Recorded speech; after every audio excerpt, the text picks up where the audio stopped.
We finished another course of the mental health first aid training, and we had 17 new first aiders out in our community having those conversations. And a beautiful outcome was one of the guys texting to say, I went to footy training on Thursday night, and one of the guys was struggling, and I knew what to do. Yeah. And you think, that's that. Yeah, it is. It's a fabulous outcome. This is REIGNITED, where together we will meet interesting people who have a curious message for the world. They'll tell us about their experiences so that we can all reignite our lives. Mental health is something that is so important in our world, and I'm delighted today to welcome John Mannion from the Breakthrough Mental Health Research Foundation. And we're going to talk about mental health because recently with COVID and isolation, it is something that has come to the surface, although it's something that I love talking about all the time because I think it's so important. So welcome, John. Thanks very much, Belle. And before we get into why it's so important that we focus on our mental health, you have some symbols there. So what did you choose to introduce yourself today? This was probably the hardest question I've been asked for a long time. So I've come out with 3 very different sort of symbols. So the first one, I've gone with the old boot, and for some reason it reminded me of my dad, and I'm not quite sure why, but the boot really symbolised, obviously you can tell from the accent, I'm not South Australian born and bred, but I'm very, very proud South Australian. Yeah. So I love travel, and the whole family loves to travel. So that sort of symbolised it. We're always enjoying that journey, and we look forward to the opportunity of being able to take some more trips abroad or use this time to actually explore our own beautiful state. So that would be fabulous. So that sense of travel and going places. Yeah, very much so. I'll save that one, I'll swap them around. The dog, everyone in my team knows and loves our family Groodle called Ted. Okay. And Ted is this most affectionate dog. He's 4 years old. And we had a team away day, and they came to my house to have the away day. And there's a beautiful photograph of Ted sitting on his blanket, looking up at the facilitator, and he just watched him for an hour and just watched everything. So, but he's incredibly affectionate, and he knows when things aren't right. So he'll come and talk at you when things aren't right. He's quite comical with that, but he's beautiful. And, aren't pets amazing in what they can give us? Oh, absolutely fabulous. We got Ted. My wife unfortunately lost both of her parents very, very close together. And we got Ted as part of that bonding, and he's actually named after Claire's dad. So that's where the name comes from. And he's probably about the same size as Ted, because Ted was quite a tiny man, but full of energy and full of love and compassion. And I think we've got a Groodle that does the same thing for us. Yeah, that's fantastic. Yeah. And my last one is the heart, and that's because I do wear my heart on my sleeve.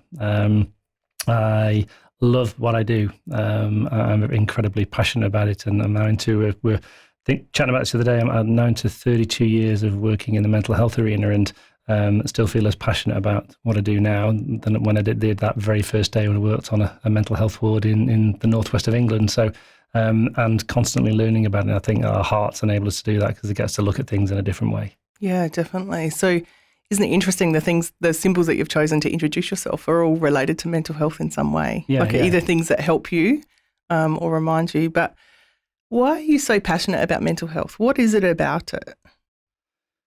Oh, it's a great question.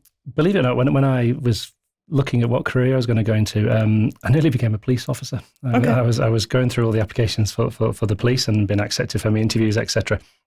And my parents were beautiful and very, very, very caring and loving, but didn't often give the greatest advice from a career perspective, apart from this time when my mum was just very bold and said, "You're too nice to be a police officer."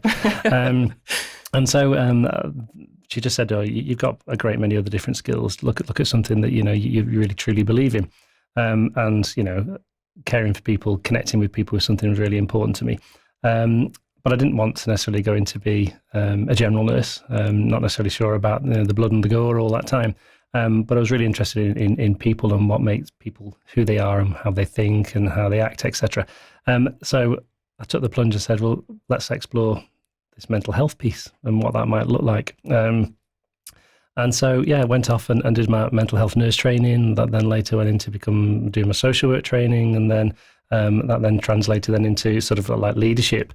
And my journey on that was that I was always really fascinated by people and how our policies, procedures, practice all changed, but also how important it was to actually connect with the person this was actually happening to. and realised that if I really wanted to change that arena and change the environment in which we were in, I couldn't necessarily do that as a nurse on a ward, but I could actually do that if we're actually then shaping policy, procedure, practice, and then what's the strategy and how that might change, because then you've obviously then got an opportunity to have a bigger impact for people. But then never forgetting the fact that everything was always about a person. So I actually love sitting down with people. I love having conversations with people and finding out what's important to them, and sort of growing our sort of mental health services and our own knowledge of mental health every day. So I wouldn't say I'm an expert. I say I'm still learning, and I think that's important for us. Yeah, I think that's an important concept for all of us, is that we never know it all. We're constantly learning, and particularly when you're dealing with humans and the human condition, it is about what is happening for that person and how can I be human to human and have that contact. So you've worked in mental health for a long time in policy and as a nurse. What have you seen evolve over this time? Because I know we talk about it, or maybe I'm in the arena, so I sort of think about mental health a lot. What have you seen evolve over all of these years? Like, where are we at? Where are we at? It was interesting when I first came to Australia. Someone once said to me, you'll love Australia. It's a beautiful place, but the mental health arena is about 15 years behind where you've come from. Okay. And I first of all thought, surely can't be the case. You know, we've gone through these big transitions of making sure we're looking at person-centred care. We were looking at, transitioning and caring for people in the community, moving away from larger hospitals, all those sort of things. And so when I arrived in Adelaide, which is, 11 years ago, we were just going through quite a lot of that transition and change. So I could understand what people were saying by saying, you've gone back a little bit. But it actually hadn't gone back a little bit. It actually was in a position where it had some opportunity to drive really informed change and learn from others' mistakes. And I think was really interesting when I arrived here. From a mental health wider piece, the mental health conversation has never been so strong. Yeah. I remember someone once saying, wouldn't it be fabulous if we have the mental health conversation the same way as we have the physical health conversation? We get up in the morning, we ask our partner, how's your headache, your aches, your pains, but we never ask them, how's your mental health and well-being? It's not a conversation we have. And it's not necessarily a conversation we perhaps have over the dinner table. But why is that? And, so I think we're talking about it more, we're raising the profile about it more. The challenge is, how do we change the conversation into listening? How do we then change the listening into actions? How do we change the actions into meaningful change? Yeah, I really love that. And I think that's this exciting part we're at. So I think talking about it is powerful. Listening to people share their own personal lived experience is incredibly powerful. Putting that then with a connection and joining that together, you could change anything when you do that. Yeah, definitely. And I think with that listening, it's allowing the person to have space to actually talk about how they are. And I know I've heard you talk about, and I've talked about this as well, that concept of how do you actually ask someone how they are? Yeah. And what's your suggestion for that? Oh, you know the answer to this one. Yeah, I do. so it is that I love the concept of are you okay? I think it's a powerful concept, and by asking that initial question, but we've got to remember that most people will go, I'm okay, thanks, because that's that's what we do. We're quite private until someone then says, well, how are you really? And asking it that second time.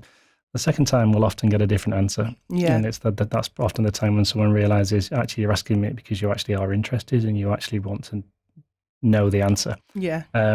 So I think the conversation and building up the confidence to have that conversation is really, really a powerful thing.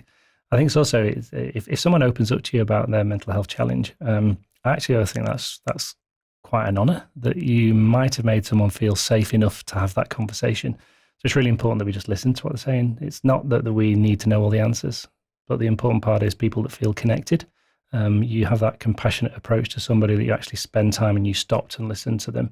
And then equally important that you actually recheck back in. Because if someone's like, I've had that conversation, if we don't check back in, then we've perhaps missed that incredible opportunity. So have that confidence to check back in, but also the confidence you don't have to have the answers. Yeah, definitely. And that's something that I think about, and relating it to physical health is a good parallel.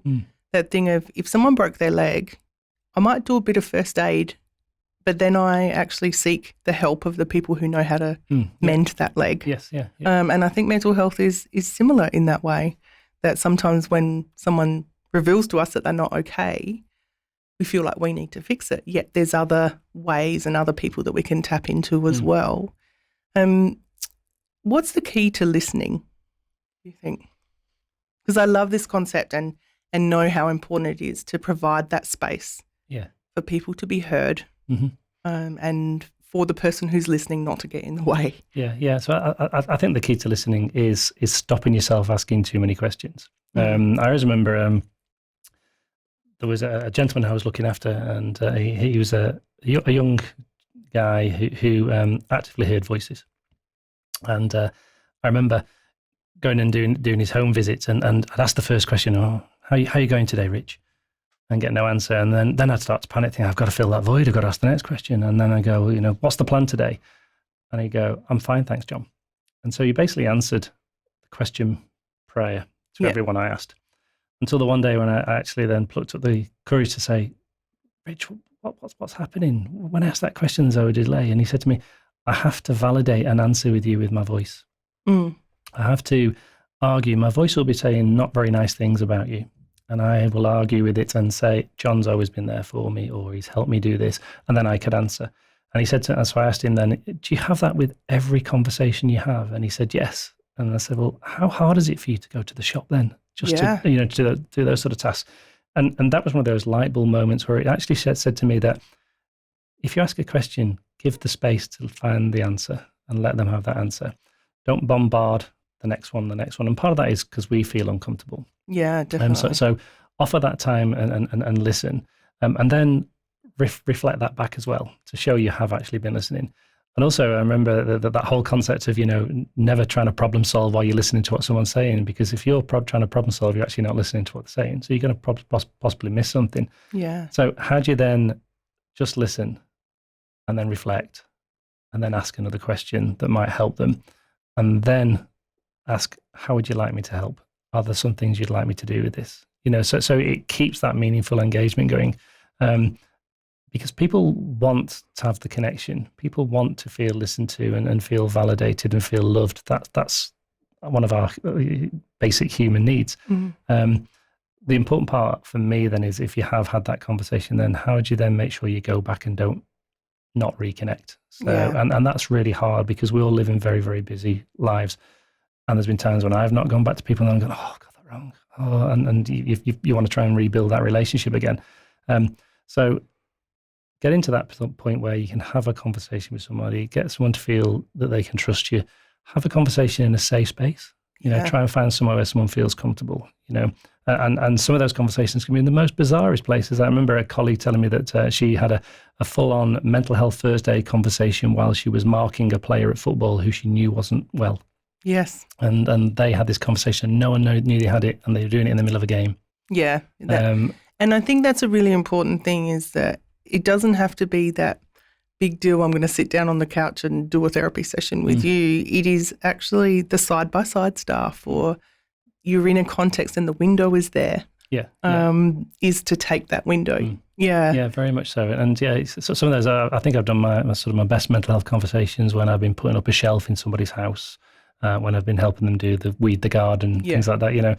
The therapeutic conversation in the clinical room is often a little bit difficult. I started out working with adolescents in many different fields, and I used to find the drive in the car was a spectacular space. Yes, that's a safe space. Sometimes I deliberately get a little bit lost, so the conversation could keep going. Not that they knew that. Now, you talk about, obviously you've worked in mental health as a nurse. There's a whole spectrum of health. And I guess, I don't know where I'm going with this, but I'm sort of thinking, how has that evolved? Once upon a time, I think people would think that if you had mental health issues, it means that you need to be in an institution and locked up and all of this stuff. So obviously that is to help people and for them to get well. But there's also, we're stressed and burnt out, depression, all of the things that happen. What do you sort of think about how we look after our mental health when we're on that whole spectrum of wellness? Yeah. Big question, Belle. Yeah, I like to ask the big ones. Yeah. How long have we got? I suppose when you're still looking at that is everybody has mental health. So we have physical health, we have mental health. Not everyone has mental ill health. So when we start to have the negative impacts of what's actually happening to us, and then when those negative impacts actually stop us being able to fulfill our everyday activities or take enjoyment from our everyday activities, we will all have feelings. We're going through COVID at the moment. This is the most unusual situation we've ever faced. Yep. And will be a once in a lifetime scenario for us.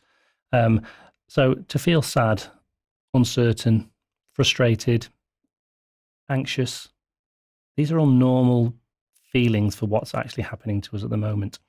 They're not necessarily mental health issues, but they are part of our mental well-being. When they then start to impact, so if we're waking up and we've got anxiety feelings the moment we wake up and those feelings don't go away at all, when we've got feelings of hopelessness and that dread to everything that takes place, when we're not able to connect with our family and friends, and then we start to avoid connecting with family and friends, that's when it's becoming an issue for us. So I suppose when we're looking at how do we measure and monitor ourselves, it's do we actually know what we're actually looking out for? So, do we know that if we've got feelings of hopelessness or we've got feelings of agitation or our behaviour's changed, or we've actually stopped caring for ourselves, these are perhaps 4 of the triggers we should be looking out for about our mental health state.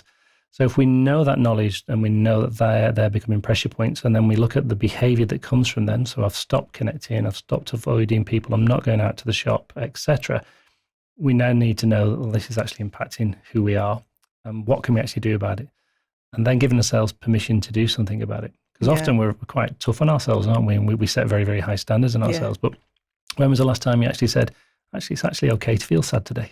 That's actually appropriate to what's happening around us. We don't, do we? Because it's not deemed as... And the shoulds come in, we should all over ourselves. Yeah, exactly. Yeah. So I suppose if we can know what the triggers are and what's important to us, and then look at, well, what are the things I can actually do about that? So, do I give myself permission to feel like this for the moment? Do I then give myself permission to actually go and seek help, to put my hand up, to reach out? Who are the people I'd like to do that with? Who do I feel safe that I can do that with? And then if it's becoming a wider issue, then who do I go and get that support from? So, and that might be from, first protocol from your GP. It might be a family friend. I loved a presentation once where someone was talking about, first responders. And they were talking, well, when we think about that, we always think about, doctors, nurses, firemen, police officers, etc. And it was the children's commissioner, and she said, can I just pose another question for you? He said, a first responder for a child is their best friend.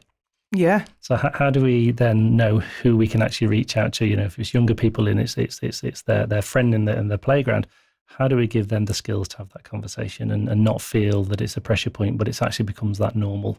Yeah. And one thing that I've been very passionate about and verbal about whenever I've done talks is that concept of trying to normalise when you're not okay, and what to do with that. That sense of not getting to crisis before you can seek help. In my rooms, I quite often see people where they've had enough and they've crashed. But wouldn't it be great if you could notice the signs in yourself? Yeah. And go and have like a tune-up. For a car, we go and get our car service before it breaks down. Yeah. Well, some people do. We should be the same. I think we need one of those little red flashing lights that comes up on the dashboard, don't we? Yeah, definitely. But I think one of the challenges with that is that, despite the mental health conversation being so strong, we're actually still facing real stigma and discrimination. So when you look at why don't people actually reach out, a lot of people it's because I don't think anyone else can understand what's happening to me. Yeah, for sure. If I raise it, will I be deemed as a weak person? I was looking at the federal announcement last week about the next investment in mental health, and you're reading the Facebook trolls, and you've still got people in there saying, people should just toughen up. I'm going, I thought we were well past that, but obviously we're not. And if that's what people are feeling, do they feel safe to actually go and put the hand up and reach out? And we should be getting to a point where this is a normal conversation, because you rightly said right at the start, if I broke my leg, I'd be actually going and getting the help for it. So what's the difference in breaking your leg to actually having severe anxiety that's stopping me going out of my house? Yeah, what's the difference? There's no difference in that whatsoever. Yeah, and we have come a very long way, but there's still a way to go. Yeah, definitely. And as you were talking before, I was reminded of in the workshops I do in organisations, quite often the question I ask is, how are you and how do you know? So that concept of we all have certain behaviours, and when we're not doing so well, some of those things go by the wayside, or, there's certain things that come out. And I think that's something that's very interesting to come back to. So how do you know when someone's not doing okay?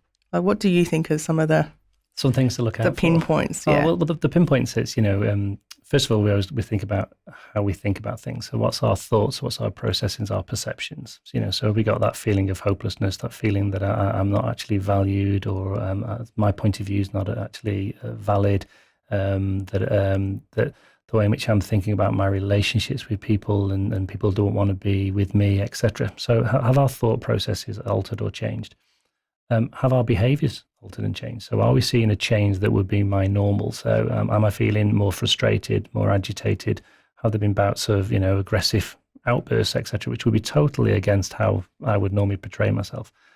And then my presentation. So, I've got my ISO beard at the moment, but, if that wasn't normal for it, how am I looking? So normally really smart, very tidy, all of a sudden being more unkept, not looking after myself, my personal hygiene's altered and changed.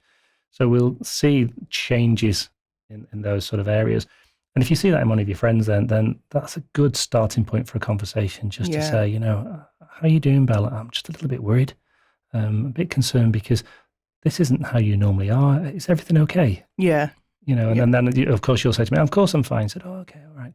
But you wouldn't normally come out dressed like that today, or I saw you really upset about something the other day, and normally you're the one that actually drives that conversation. So you can play off the observations you've made, and obviously try and make it about a we conversation. What could we do together, and not just I'm putting this onto you. So they're the sort of things I'd be looking out for in sort of family. And the challenge is often we can miss them. Yeah. We're all guilty of missing them. Yeah. It might be like, oh, Belle's just in a grumpy mood today, but in actual fact, there's something underneath that can really help. Why do you think we're so scared to address it? Oh, I still think, as we said before, there's still that stigma piece that sits there. People are trying to move away from the stigma conversation, but, it is actually still there. People are concerned that if I say I'm struggling in this, am I then not deemed as a worthy member of the team? Will people not ask me to do those jobs if we'll not give that to John because, he'll just crumble about it. He'll get too anxious, so let's not ask him. And it might have just been one time where I said, oh, this is too much for me. Yeah.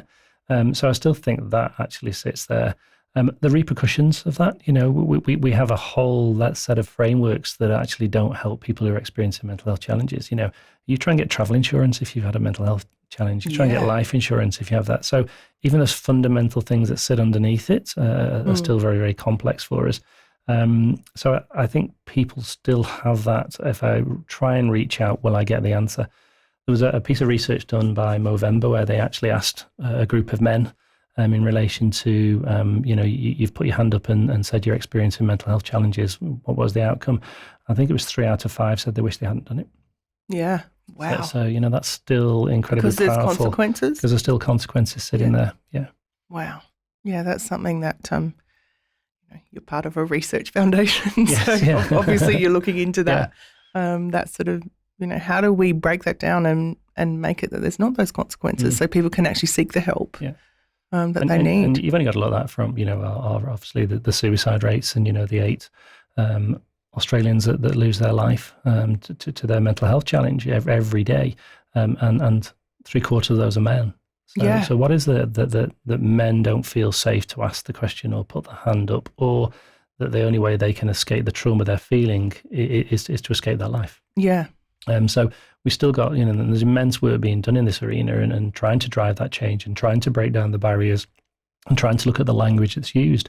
I was reading the newspaper yesterday, and it was talking about the Cy Walsh scenario, and the press spoke about slayed Adelaide coach. And you look at that language and you go, the language there, it just passes a very, very different angle to what is actually really happening there.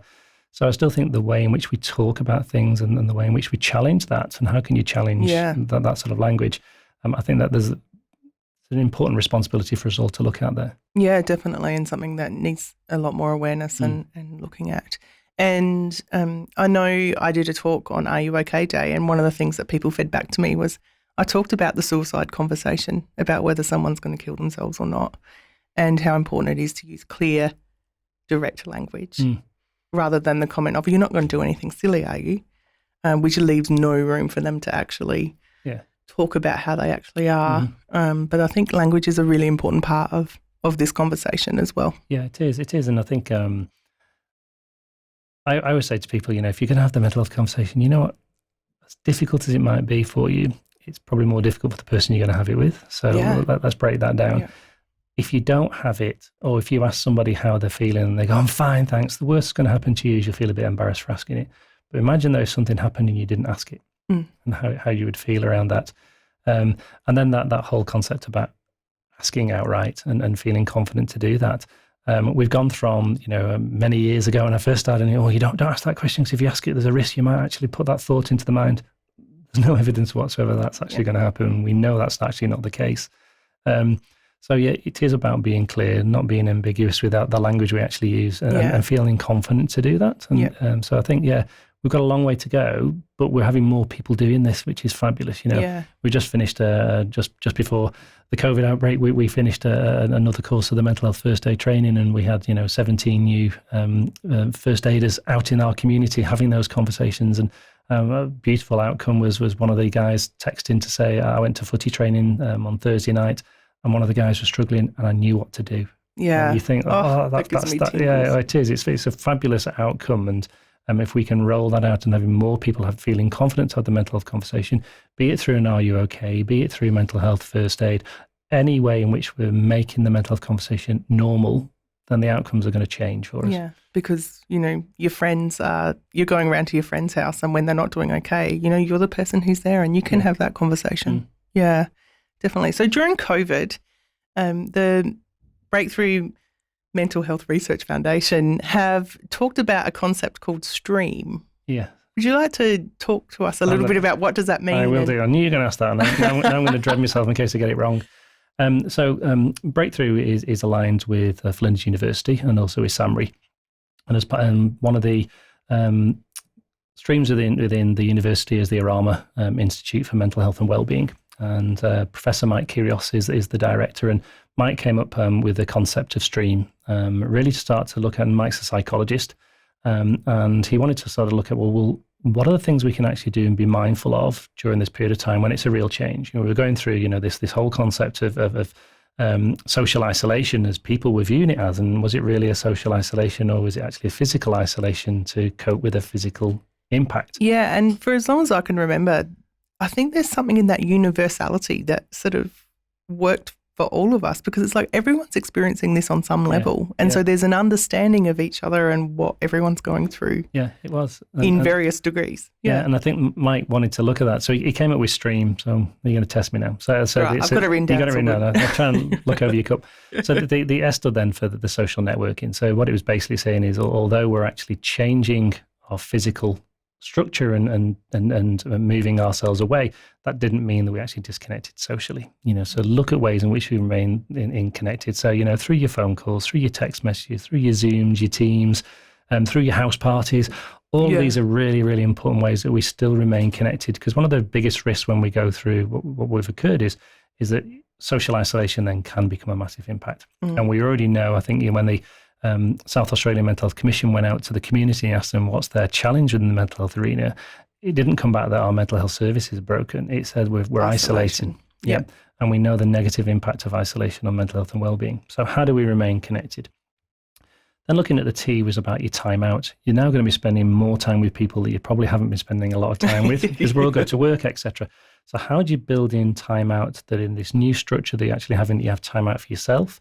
But also you might have build in some breaks from each other as well, because if you're actually spending a lot of time together, there's a risk there of higher levels of friction, etc.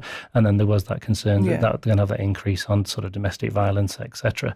Yeah. So how do you build in that sort of space? Yeah, I think that time out, because in our everyday life, you don't spend 24/7 with your partner. Yeah. And I know a family member I asked the other day, what's what's the thing you're most looking forward to when this is all over? And one of them said getting a massage, and the other one said having time alone. Yeah. And that's a secure, solid relationship. Yeah. So I think it's important that we look at how we build that in. Next one then, we're at R, so that was relaxation. So looking about, well, what are the ways in which you can positively look after your own mental health and well-being? And we can do that in lots of different ways. I think one of the incredible things about COVID, it's given us this sort of recheck. Let's pause the button and let's look at a few things. And so, the whole concept of all these YouTube programs from your yoga, your relaxation, your mindfulness, all these things are giving us that opportunity to relax. But also then, you can do that by, it's actually okay to sit and watch a Netflix show. And I was laughing at the weekend because someone said to me, what did you do on Saturday? And we just sat and watched a number of shows on Netflix. And I can't remember the last time we ever did that at home. Yeah. But it was a beautiful day and I felt relaxed and recharged from it, which is totally against what I would normally do. For me, if I haven't filled my day with lots of things, I normally think, I've wasted a day. Yeah. I watched 7 shows on that day and actually really enjoyed it. And so it was appropriate at that time to actually do that for us. And that's that switching off and not having to be anything or do anything or just being in the moment. Being in the moment, very much getting so. lost in Netflix, eh? It is. You then come to your E. Yeah. So that was then looking about the exercise and how do we build in activities. So that then might be your yoga, it might be going out for your walk, it might be looking at how you go for a run or manage your own sort of energy levels. And part of that again is the fact that we're now stopped being active. I'm normally walking around, I'm normally going between meetings, I'm normally getting into my car, driving, etc. And all of a sudden I've got 6 hours of Zoom meetings. Yeah. How do you actually then get up and stretch? How do you actually get up and look after your physical well-being? Because we know that clear connection between physical well-being and mental well-being, are intertwined. Yeah, and the body holds a lot of emotion and tension as well, so it's releasing that. Yeah, and so we know that natural release of endorphins and that natural buzz when we've actually done a physical activity. Yeah. You have that dread when you pick your sports bag up, but you have that elation when you come back, don't you? Yeah, and entertainment's part of that as well, I think, with the E. That not everyone might be into the gym, physical stuff, but whatever your thing is. Yeah. And looking at different ways in which you can do that. So, there's been some fabulous quizzes where people have connected. There's my family did a Eurovision quiz at the weekend and they all connected in through Zoom to actually do it, etc. So it was all very much a way in which you can have that little bit of escapism. Which links nicely into A, which then is about what's the alternative thinking. How do you change the way in which we view stuff? When the pandemic hit, everyone, we're all online. We're getting bombarded with messages, information. We're getting, these are the things we need to be watching out for. We're changing the way in which we're actually living our lives. And the concern then is we get information overload. So how do you know what you should trust? How do you know what information we should be reading? How do we know what's actually going to be happening to us at a time when there were so many different questions? Yeah, definitely. And it's one of the reasons why I don't watch the news. Because I feel like I have information overload and I deal with people's heavy stuff every day. Yeah. There's something about the news that, I obviously keep up to date with world events and things like that. But for me, my own mental health, I just can't absorb that much stuff because it's like it's everything. Yeah, it is. And that there is, I remember someone posed a question, during this period of time of COVID, how do we know which piece of information to trust? So for me and my wife, she works in the history in the health profession, so she's always really looking at where this sits and fits, etc. And she found herself there was just too much information coming in, and that's actually wasn't being positive for her own well-being. So how do we actually minimise that and change that thought process? So things like we'll just go to one tried and tested source. So whereas we said, right, World Health Organization, SA Health, everything else is noise. Yep. This is what's happening in our own state. This is the guidance we're getting. This is what's happening internationally. And going and just looking at it once a day. Yeah. So you've got that information. Yeah. But then looking at the way in which you problem solve things and try not to, look too far into the future because we weren't quite sure what was actually happening. Yeah, and the lens that you look through sometimes as well. Yeah. And especially if you're feeling vulnerable at that period of time, how you actually view that information is going to be vastly different than if you've actually then just come out from your exercise and you're feeling very positive, etc. Yeah.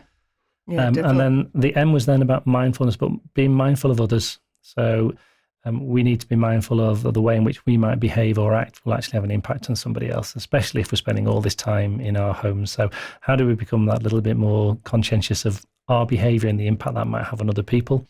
or the way in which we respond, or the way in which we're actually communicating with each other. Yeah. So each of those steps and stages, we're really then looking at these are sort of positive ways in which we actually measure our own mental health and well-being during this period of time. Yeah. And so Mike's now in the process of actually doing, well, what's the next stage just as we transition back to our new normal and whatever new normal is. Yeah. So he's just working on the next concept to really sort of encourage us to actually start to look at that transition. Yeah, and I think it's a really vulnerable time for everyone in what do you take from the COVID experience? What do you leave behind? What have you realised? And going back to the new normal. Yeah. You know, I think there's a little bit of anxiety, and I can feel that with my clients. What does this look like now? You know, and how do we manage that? And I think it's an ongoing process.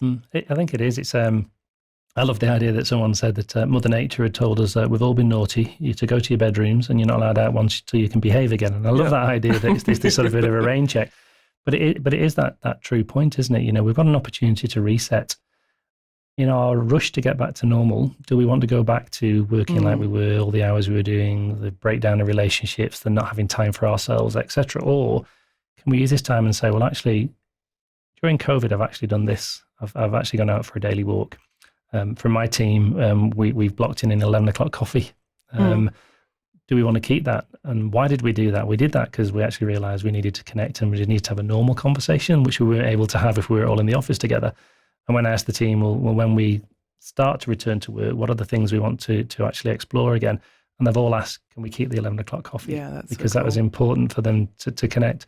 In the first week of COVID, we all did your art class together, and they really enjoy that. We realised we're not very good at art, and that's why we work in the charity arena. You don't need to be. But we don't need to be. But it was interesting because we were looking at different ways in which, you know, from a culture of a team coming together, how you can actually grow that during COVID, and how you might want to transition that when you come back out. So we want to build in time. So I think it is looking at what are the things that work really, really well. And I think when we look back in 10 years' time and our children are talking about COVID as being a part of their history lesson, and they ask, you know, what do you actually remember about it? They'll remember the fact that they spent time with mum and dad. They did activities. They connected in different ways. They may not remember the reasons why or the rationale why or the health implications, but they'll talk about all those other connections. Connection. So how do we maintain those and grow those for the next stage, and what impact will that have on our well-being for the future? Yeah, definitely. There's some really good things to sort of consider and ponder there. The thing that I find challenging when I have my own mental health stuff going on, or, you know, when I sit with clients, is there's all these self-care strategies. This is what we should be doing. But when you're struggling, it's actually really hard to even, some days, get out of bed. What's your sort of advice for people when they feel a bit overwhelmed with all of this self-care and this is what you should do and thing like that? I know it's a big question. It's a big question because I agree. You know, when a crisis occurs, all of a sudden we develop a whole new range of specialists, and you know everyone's got an opinion on everything. So how do you actually filter that out? I think from a research foundation perspective, we'd always go back to the conversation of, well, can you try and track, which has actually got evidence base? So we know the likes of, you know, Beyond Blue, Black Dog, all their strategies have got clear research methodology that sits behind it and why this is an intervention we should put into place. You know, the work with Mike and Stream, that's an evidence-based piece of work. The likes of the Be Well plan that's come from SAMRI, evidence-based piece of work. So we should be looking at, you know, what's sitting there behind it and driving that. I think when you're then looking at, well, how do you not get overwhelmed? Set yourself small goals. You know, you don't have to solve world famine in one day. You do it in smaller chunks. So how do we do that for our own well-being? So be kind to ourselves. Realize it's actually, sometimes some days are tougher than other days, but how do we set goals that enable us to actually achieve smaller outcomes? So 1, be kind to yourself. 2, set smaller achievable goals. 3, reflect on what you've actually achieved. You know, and I didn't think I was going to do that today, but wow, that's incredible. Yeah. We looked at this within the team, and we were chatting to you before about Graham Cowan, who's aligned with Are You OK? And he got us to, or posed 4 questions to ask. You know, well, what did you achieve last week? What are your goals for this week? And what might be the blocks and barriers that might stop you achieving those goals that we can help you with? Yeah, that's a great question, isn't it? And I think that those concepts are, it's very clever, but very simple. And I think in the mental health world, my wife always says, the mental answer to mental health is not rocket science. We just make it sound like it's rocket science, because we've actually lost or forgotten that we're dealing with people. Yeah. And that people are all individual, and everyone will do things in a slightly different way. But if we simplify what we're trying to achieve, we've probably got a better outcome from that. So I think the stuff that Graham talks about does give those little steps and stages that you can actually build on. So I think with all this information that's going on there, find something that's comfortable for you. Yeah. Find a strategy that's comfortable for you, then stick with that. You'll have all your friends will be giving you hundreds of other things, and that might work for them, and that's great. But find something that's important to you that you can actually connect with. Yeah. And it will be different for everybody. Yeah, and that's really important, and something that comes out in the art therapy sessions all the time of what do I need right now? Yeah. And sometimes it's giving yourself a break and not feeling like you have to do 1,000 different things, but doing what you need to get through the day. Yeah, very much so. So before we finish up, and I know you started with you wear your heart on your sleeve and have been working in this industry for a very long time, what's your main message that you would like people to know about mental health? My main message is that every one of us is unique. Every one of us is individual, and we should never lose sight of that. Yeah, that being human, and we're all individuals. Yeah, and I think, do you think during COVID that's been one of the great things is seeing people connect as human beings? Yeah, I think it's been incredible. There's been some beautiful examples of it. That power of the singing that took place on the verandas in Italy. Yeah. Through to some of the most incredible and ridiculous TikTok dances that everyone have been doing as families. You've got those extremes that people are doing, but it has been incredible ways in which people have wanted to find ways to connect. So how when we come back, how do we still grow that and maintain that? How do we develop these new connections? But also be mindful that for some people, this isolation will have been really difficult. And it might have actually really had a negative impact on their well-being. So that transition back to the new normal might be difficult for some people. Yeah. So how do we look out for those alterations and changes in our friends that might be struggling? And what can we do to actually assist them? And again, keep it simple. Yeah, and connect, listen, and ask the question. Yeah. Definitely ask the question. Yeah, thank you, John. I know we could speak about this for like days on end, but it's been really rich to hear your perspective on all of these things, and I think there's lots of content here that is very useful to people. So thank you for coming and sharing your wisdom with us. Oh, I'm not sure about the wisdom, but thank you for inviting me to come and talk. No worries, thank you. Thanks, Val. For show notes and more information about my guests, and to get in touch with me, visit ignitearttherapies.com.au.